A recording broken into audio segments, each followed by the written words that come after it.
Madam Asad Umar साहब भी खैर से ऑक्सफोर्ड पलट तो नहीं है, क्योंकि इस किस्म की बातें तो ऑक्सफोर्ड रिटर्न लोग बताते हैं, जब बारिश आता है तो पानी आता है। इसके अलावा जर्मनी जापान एक हो जाता है। ये भी कहीं ऑक्सफोर्ड गली नंबर 5 तो नहीं घूम करके आए। हजरत अल्लामा असद उमर मद्दज़ल्लहु अली, अवाम अपनी छाती पीट रही है और ये धड़ल्ले से झूठ बोल रहे हैं सिर्फ इसलिए कि ये बरसरे रोजगार हैं। कह रहे हैं कि फीकस आमदनी में $200 का इजाफा हुआ है। यहाँ ऐसे कई लोग मौजूद हैं। मैं अपने स्टूडियो में मेरे सामने बैठे हुए कैमरामैन को यहाँ सामने खड़ा कर दूं और उससे हलफ दे के पूछें पूरी जिंदगी में $200 एक साथ देखें, आपको इस सवाल का जवाब पता चल जाएगा। कौन से सैयारे से इन वजीरों को पकड़ के लाई है मैडम? लेकिन नूरुल आरिफीन, अगर आपको थोड़ी खुशखबरी दी है असद उमर ने, तो फिर आप आई थिंक ग्रेसफुली उसको एक्सेप्ट कर लें तो अच्छा है। ये आपके जो फिगर्स हैं, आपकी ग्रोथ रेट है 5.37, ये अब उनके दिमाग से तो नहीं है, उसमें देखें उसके इंडिकेटर्स होते हैं, उसके मुताबिक आपकी ये जो पूरे फाइनेंशियल आपकी जो सिचुएशन है वो सामने आती है। आपकी एक्सपोर्ट जो है वो 25 में, जहाँ पे 0% ये छोड़ के गए थे, 2.5% अब ग्रोथ रेट है।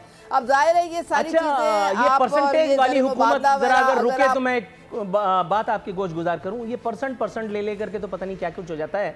ये सारी बातें यकीनन आप दुरुस्त कह रही हैं, फ़र्क इतना है कि आपने गलत आदमी का इंतखाब कर लिया ये सब परसेंटेजेस देने के लिए। मैडम मैं ये पूछ रहा था, शौकत अजीज़, जिनको मैं प्यार से शॉर्टकट अजीज़ कहता हूँ, उनके दौर में भी यही सब होता था। हज़रत नवाज शरीफ साहब के दौर में भी यही सब कुछ होता था। जनाब आसिफ अली जरदारी साहब के दौर में भी यही सब कुछ तरीक़ा वारदात था। एक मरतबा फिर आप हमें भी वहीं गली नंबर 315 की चक्कर खिला रही हैं। मैडम ये परसेंट का जो चक्कर आप चला रही हैं, इससे मुझ पर कोई ख़ास फ़र्क नहीं पड़ा, इसलिए कि मुझे पता है कि एक आम आदमी के नसीब में वो जो उसके बच्चों के लिए 2 वक्त की रोटी थी, अब वो भी नहीं है।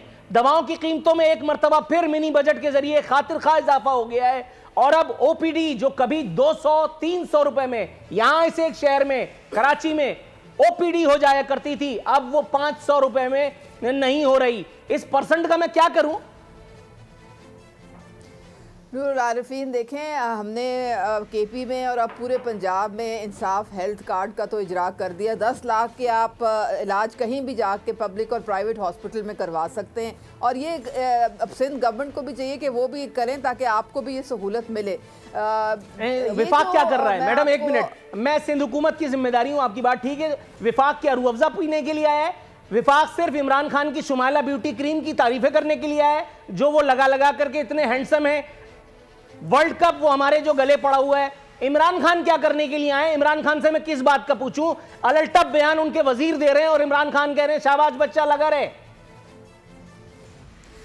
नूरुल आरिफीन, देखिए 18वीं तरमीम के बाद वफाक के पास तो हार्डली कुछ बचता है, सारी चीजें डिवॉल्व होके विफाक के पास क्या है? विफाक के पास क्या है मैडम, ये बताइए आप। पहले मुझे वो बता दीजिए जो मैं विफाक से पूछ सकता हूँ।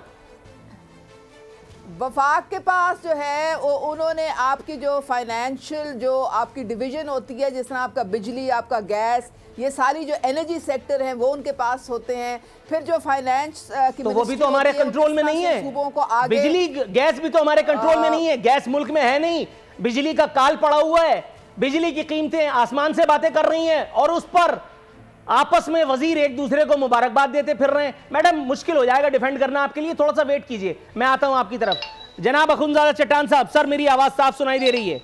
जी बिल्कुल साफ सुनाई दे रही है। सर हुकूमत में रहने के बाद क्यों ये काम नहीं होता? हुकूमत में रहने के बाद आदमी अंधा बहरा क्यों हो जाता है जिस तरह से मेरे सरकार हुए हैं?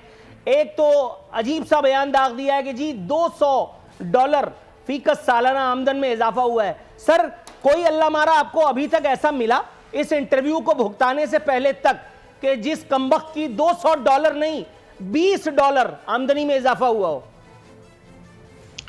नूरुल आरिफीन साहब, हमारे इलाके में एक नवाब था, तो इनके पास एक मिरासी समझो या फनकार समझो आया, उसको सारी रात रबाब बजाया। नवाब साहब बहुत बड़ा खुश हुआ। तो इन दिनों में पैसे नहीं थे, लोग कारोबार भी ये जिन्स से करते थे, गले से करते थे, गंदम देते थे, चावल देते थे। تو میراثی کو کہا کہ فصل جب کاٹا جائے تو میرے پاس آؤ اور 2 گدے اپنے ساتھ لاؤ, میں آپ کو غلہ دے دوں گا. تو جب فصل کاٹنے کا 2 مہینے 3 مہینے بعد ٹائم آیا تو وہ میراثی آ گیا نواب کے پاس. نواب نے کہا بھائی کیوں آئے ہو؟